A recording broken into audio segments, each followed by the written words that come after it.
Hello guys, welcome to my YouTube channel. Sa araw na ito guys ay magluluto tayo ng mga very special na recipe. Ito ay ang apat po na recipe. So 4 in 1. So magluluto tayo ng adobo, special caldereta, patatim slice, and then tapa. So, ito yung ating mga ingredients, guys. Ayan. Okay. Ayan.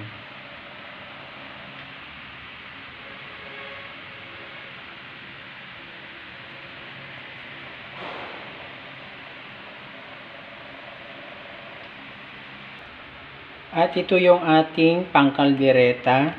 So, actually, guys, ipe-pressure cooker na natin to para mas madaling maluto. Actually, nahugasan ko na to guys.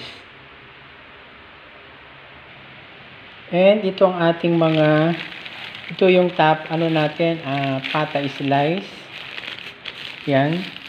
And then, ito yung pang-adobo. At saka ito yung gagawin nating tapa. Yan. So, samahan nyo ako guys sa ating pagluluto ng 4 in 1 recipe. So first, i-pressure muna natin tong beef. Yan, so pang kaldereta to.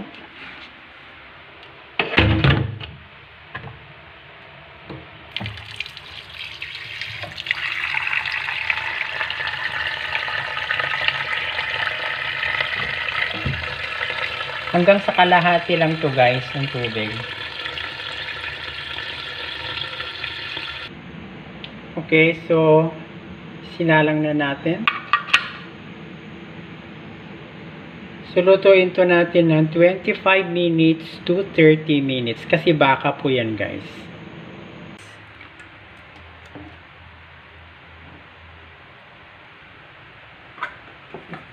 Okay, ito yung carrot, red bell pepper at saka potatoes.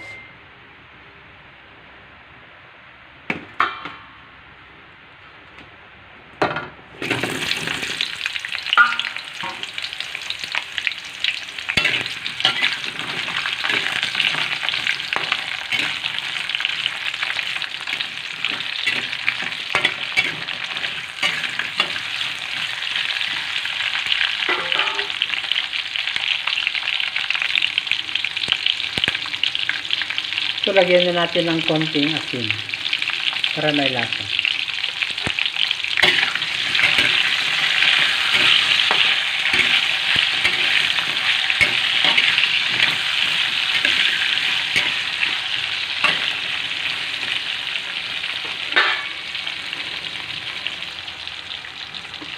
Okay, so set aside muna natin.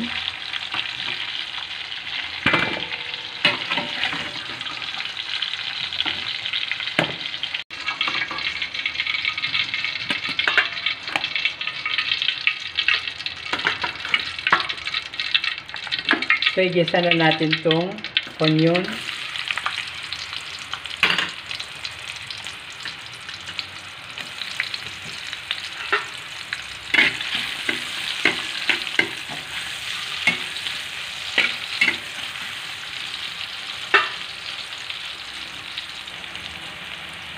And then itong garlic.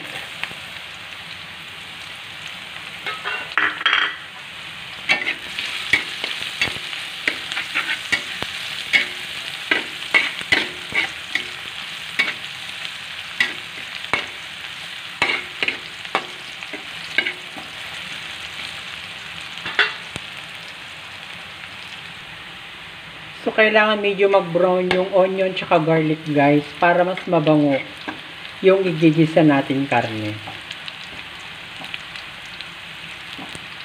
Iwasan lang siyang masulong. Okay, so pwede na siya. Igigisa na natin tong baka.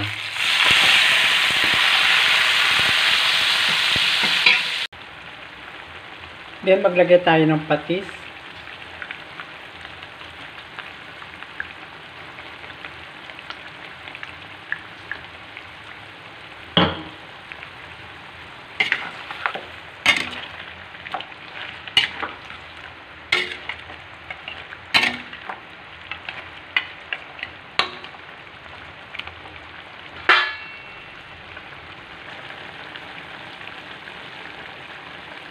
black pepper.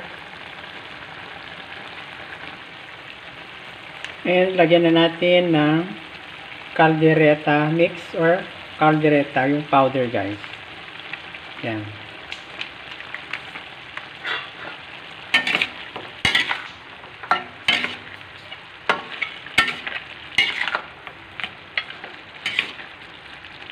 Nasa inyo guys kung gusto nyo gumamit ng tomato sauce sa caldereta. Actually kasi guys, ito na yung expert ko na ginagamit. Caldereta mix powder. Yan. And then, lagyan natin ng tomato paste para maganda yung kulay niya.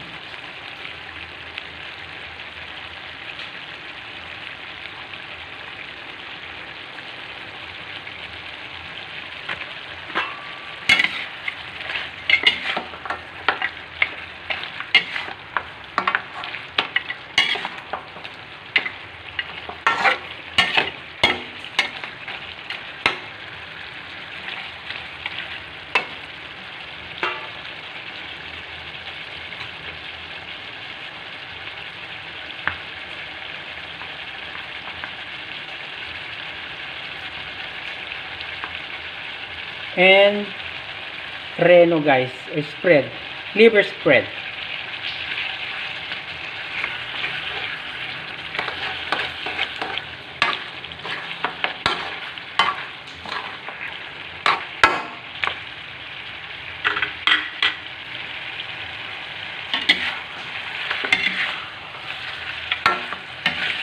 Yung pinaglagaan kanina ng baka guys, yun yung pangsabaw natin.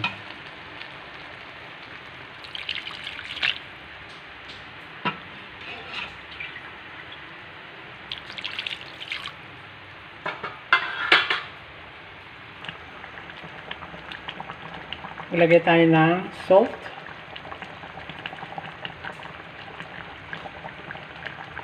And then lalagyan ko ng pickles guys. Nasa inyo na yan kung gusto yung pickles. Optional lang naman guys.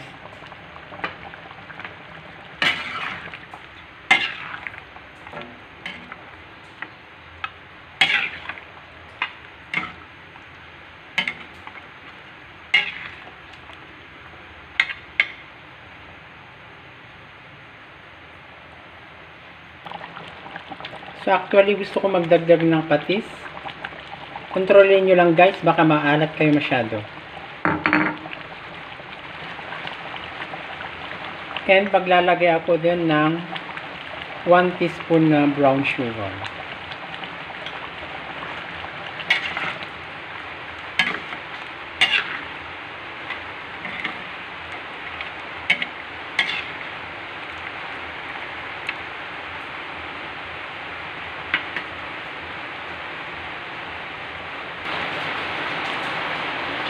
Maglalagay din ako ng kunting MSG lang guys.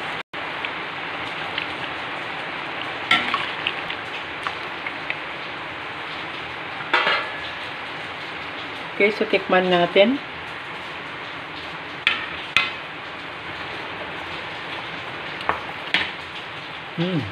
Tama lang yung guys, yung alat. Tsaka tamis niya.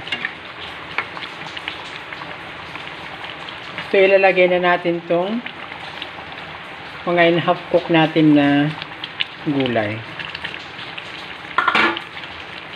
Actually guys, ang caldereta, pwede kayo maglagay ng cheese kung gusto nyo. Pero ako kasi, hindi ako maglalagay.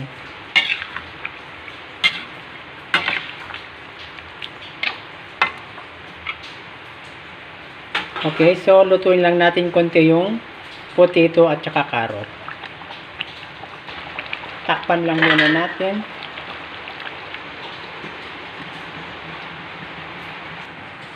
Okay, so ito na tayong caldereta special. Yan, okay na siya guys. Yan. Okay, so ang titimplahin naman natin ngayon ay yung adobo guys. So ito na yung adobo. Ang part nito ay liempo. Yan. Actually, nugasan ko na rin guys. Masarap, mas maganda kasi yung part na liempo. And then, ilagay na natin sa kanya.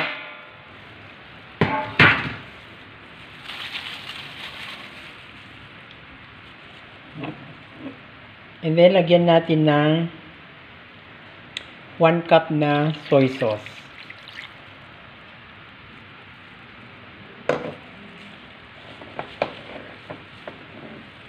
Tapos, ang bawang natin guys, garlic, ay 2 buo to.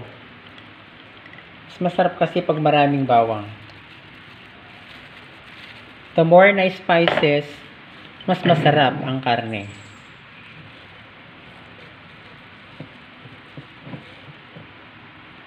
So, brown black pepper.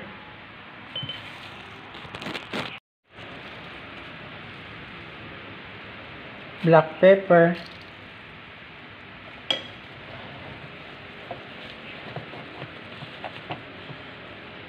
So, maglalagay din tayo ng brown sugar.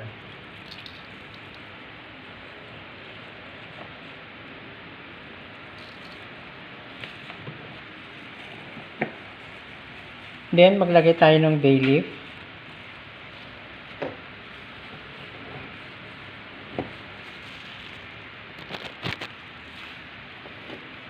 And then, vinegar. Maglagay tayo ng 1½ tablespoon. Okay, so, haluin natin. Marinate natin to ng kahit mga few minutes lang.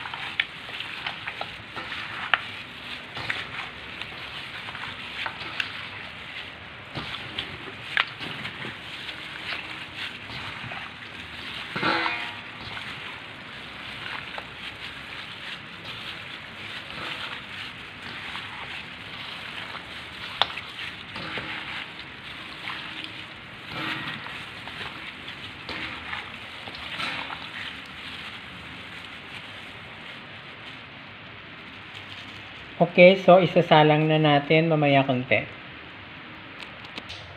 So, isinalang na natin guys. So, isi-simmer lang natin ng konti.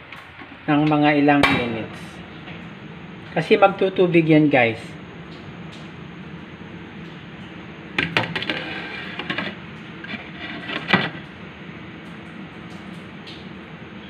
Okay, so ayan na guys yung ating adobo. Yan. Yung sinimmer natin konti. Yan, ganito guys dapat. Konti lang muna yung tubig niya. Nagtutubig siya kasi guys. Yan.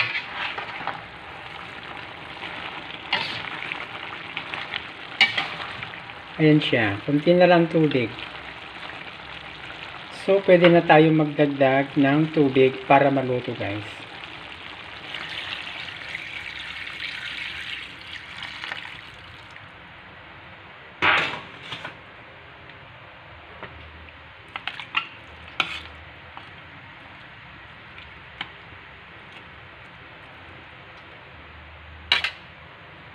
Okay. So, ang pagluluto ng adobo guys ay hina lang yung apoy niya. Kasi pag malakas yung apoy, hindi maganda ang pagkaluto ng karne. So, takpan na natin.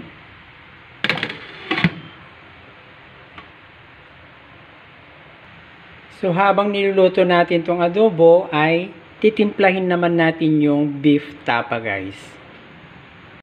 Okay, so ito na guys ang ating pork adobo. Yan guys, okay na.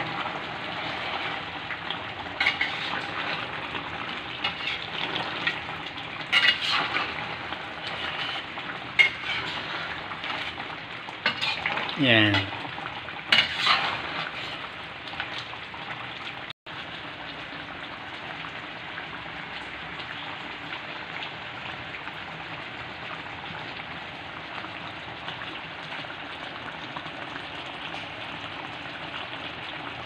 Ang isusunod naman natin ay yung beef tapa. So actually guys, nahugasan ko na rin to at na-slice ko na rin siya. Ayan. So imamarinate natin guys. Okay, meron akong soy sauce.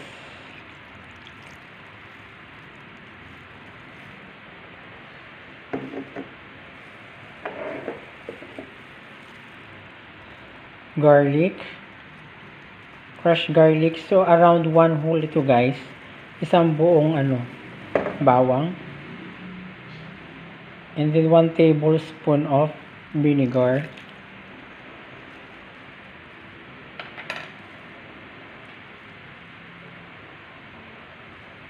One-half teaspoon of ground black pepper.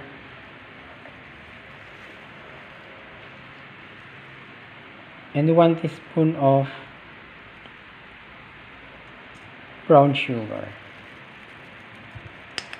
So actually guys, meron kasing mga beef tapa na gusto nila manamis-namis.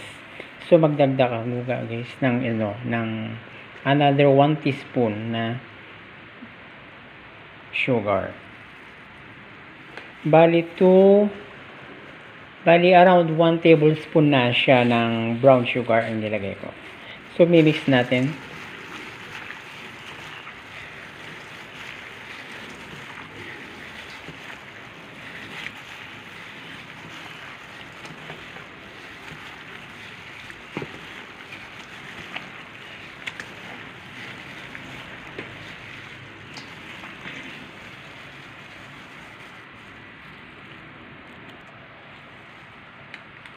And maglalagay tayo ng magic syrup para lumasa.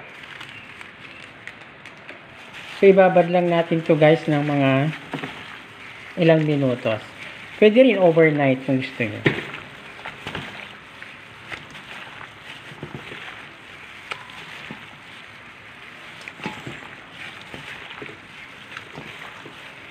Okay, so stable lang muna siya dyan guys. Okay, ang last po na lulutuin natin ay beef tapa. So actually na-marinate ko na to guys. Yan o. So nasa almost mahigit 1 hour na marinade. So isasalang na natin.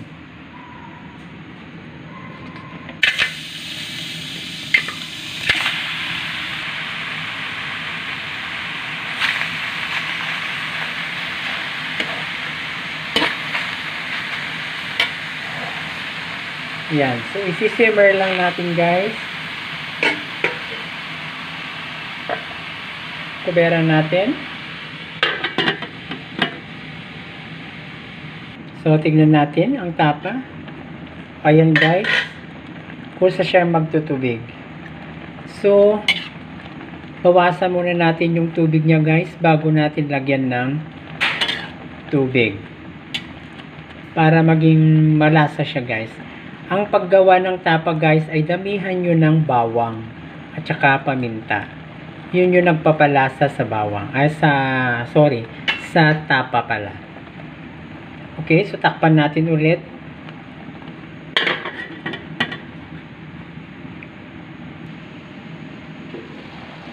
Okay, so yan na. Kunti na yung tubig guys. So, maglalagay tayo ng tubig na para maluto siya.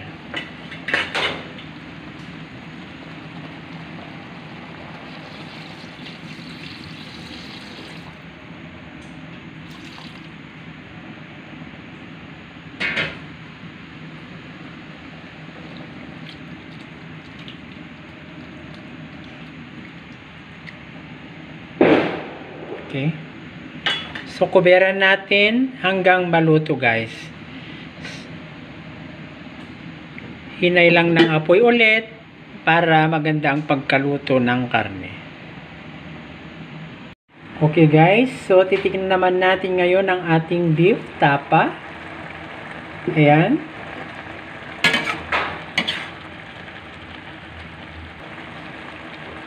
So, maglalagay tayo ng oil.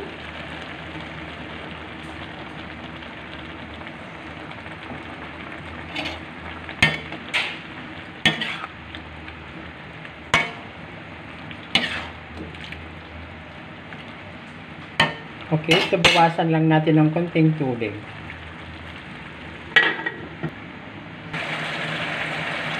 Ayan guys, okay na itong ating beef tapa. Ayan.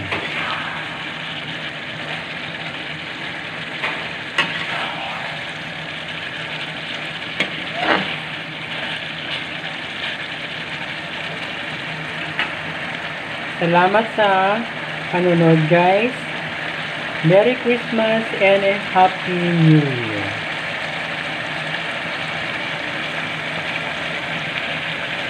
Okay guys, ang isusunod natin ay yung patatim slice. Ayan siya. Oh. So pakuluan lang natin konti guys para maalis yung kanyang dumi.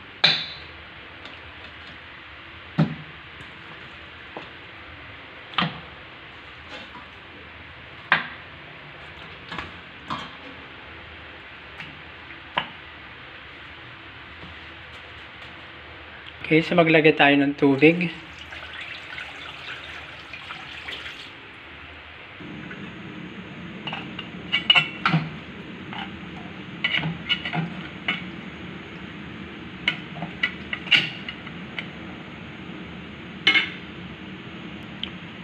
Takpan natin. Okay.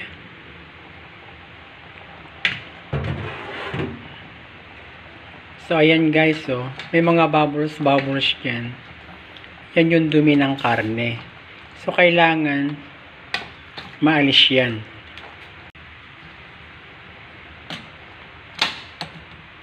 Okay.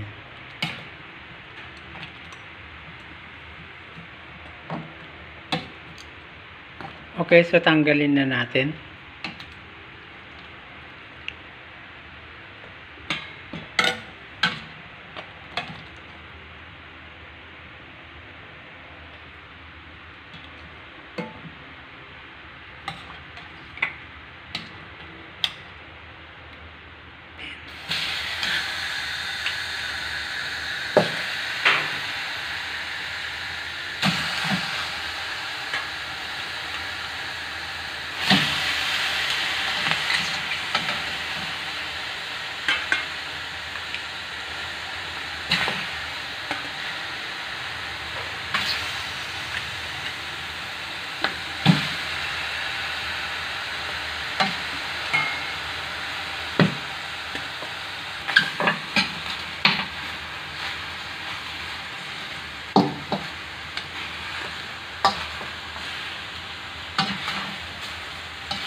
Okay, so maglagay na tayo ng konting mantika sa gitna.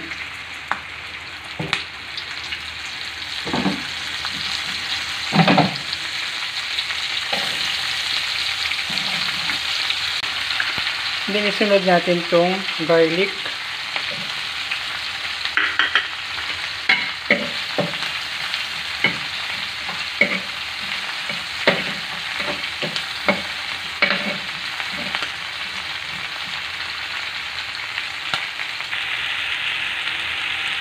And black pepper.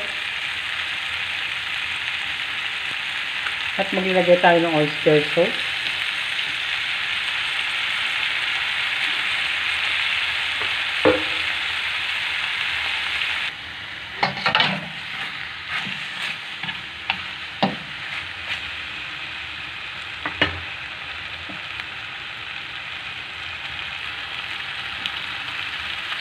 And soy sauce.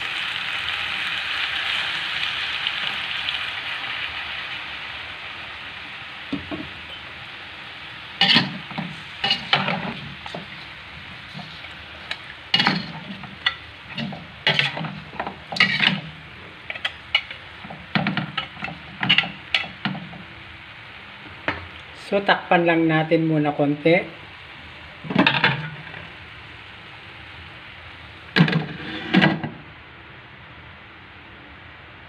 I-simmer natin ng konti, guys. Okay? So, ilagay natin tong syrup ng pineapple, guys.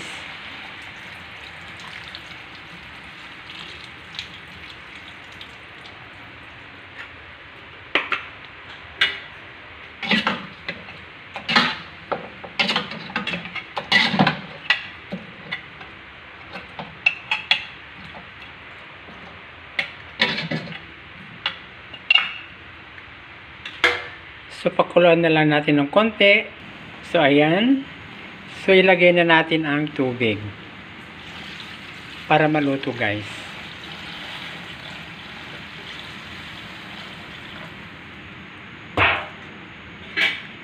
Hinay lang yung apoy, guys, para maganda yung pagkaluto ng karne.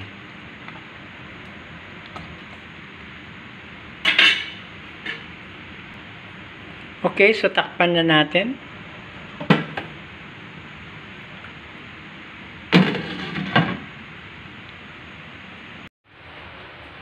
Okay, titikman natin. Okay, so lagyan natin ng konting vinegar. 1 tablespoon, guys, ang nilagay ko. And then bay leaf.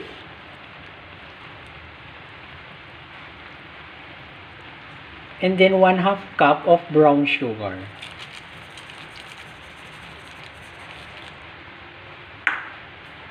Tapos, maglalagay ako ng konting patis of fish sauce. Okay, so pakuluan natin ng konti. Kuberan lang natin ng konti.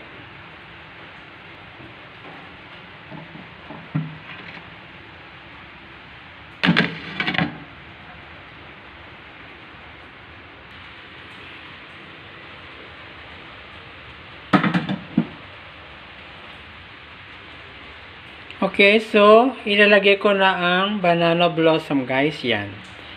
Nakadepende sa inyo kung lalagyan nyo ng banana blossom. At maglalagay ako ng MSG, guys. Optional lang yan, guys, kung gusto nyo maglagay ng MSG.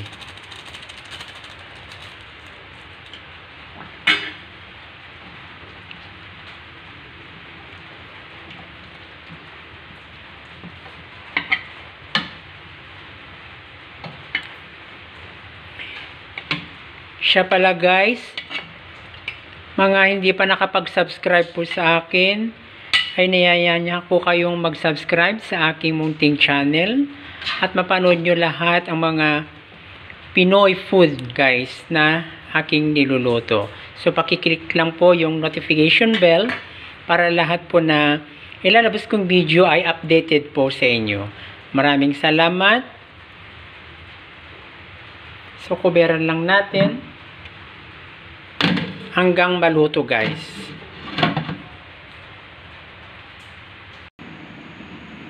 Okay, so titingnan naman natin tong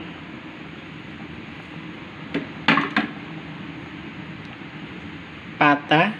So maglalagay ako ng crushed pineapple.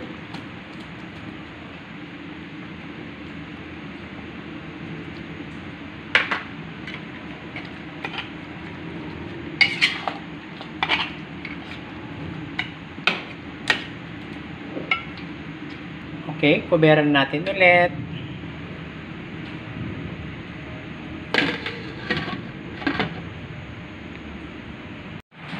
Okay, ito na po, guys, ang ating pata. Okay, so ilagay na natin yung pineapple chunks.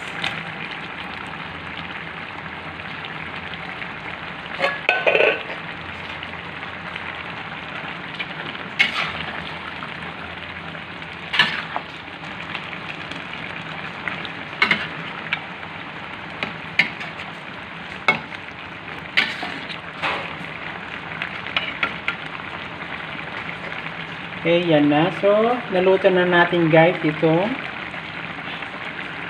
pata o estopado, guys.